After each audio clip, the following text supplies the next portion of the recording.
Alright folks, this is a 96 Ranger. It is a 3.0 liter V6, and it, as you can see, has the front end sort of disassembled. I would assume that this is probably going to be the same on all 4-wheel drive and 2-wheel drive applications, probably even going newer than 96. I know that 93 through 96 are all the same. I'm going to show you how to swap out a broken headlight plug, and you'll be able to do this on a lot of other types of plugs that you have. You see this headlight plug here, it's still functional. It still has all of its little bits that you can plug in, but it does not have a locking tab. I salvaged this one right here off of an F-150. Exact same plug, exact same everything. The color coding on the wire is a little bit different, and the easy way of doing this without having to do it the way that I'm doing it is to just cut the plug off and then cut these wires and everything. But I'm not going to do that. I'm going to show you how to disassemble this plug so that you can just swap out the individual wires over into this new plug, or well, new to me plug, and make it work. Now you can see that it's not clean. I'm probably going to clean it up just a little bit before I install it.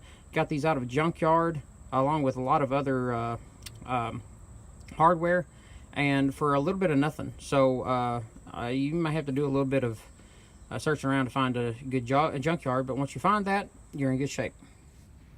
All right, now you can see this is the plug. All right, this is a new plug. Cleaned it up a little bit. All right, now there's a red piece that's right in here. We'll jump right into this. There's a little indention inside this little crevice here.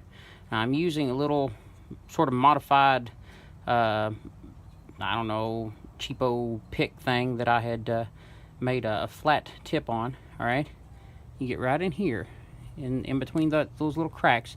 You can get a hold of that little tab and you pull it right out. All right, so that comes out. Now you're going to need a tool.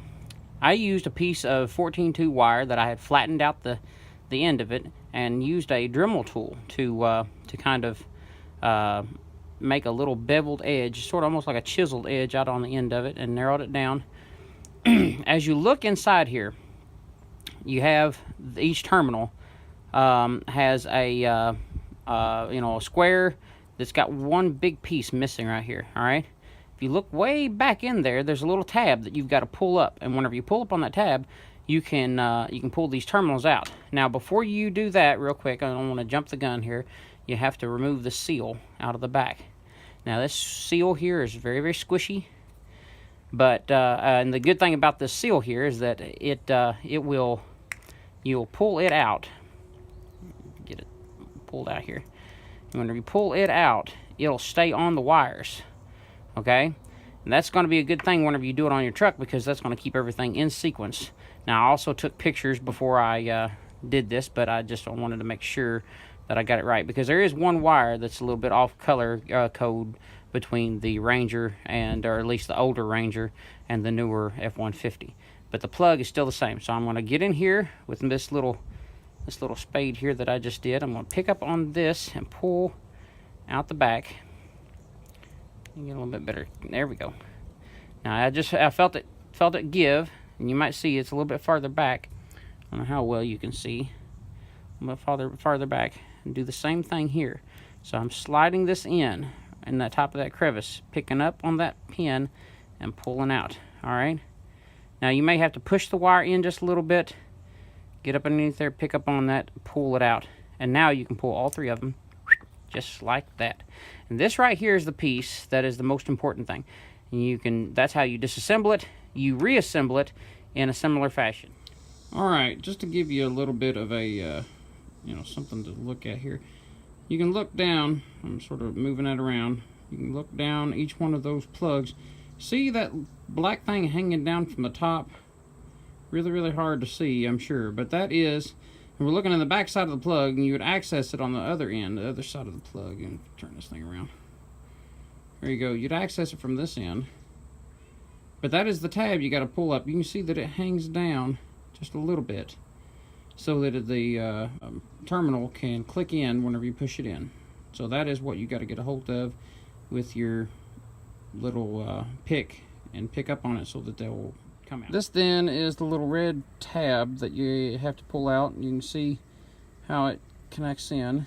All right, it just goes in there and sort of tightens up. Kind of clicks into place, but it's not something you have to pull up on any tabs or anything to get it to click out, or rather, you just that little dimple right there, get a hold of it. All right, I just got finished undoing all these clips. Slide this out just like that. Now remember the orientation. I don't know if there's even a way that you can get this mixed up, but nevertheless, there's the unbroken plug intact. Now, is there a trick to this? Absolutely there is. You must align them all up and then snap them in all at once. There they are. Now, you can see my old nasty hand there. So they're all in place. Tug on the wires. Sorry. Tug on the wires, make sure they're seated good, and they're in there good. So now we take this little grommet, shaky camera work, and put it back down into that hole. All that's left is to reinstall our little clip here, just like that. Slide it in, and it pops into place. And now we've got a brand new plug. Well, kind of brand new. And just like that, we have a functional light. Awesome. Hope you have a blessed day in the Lord.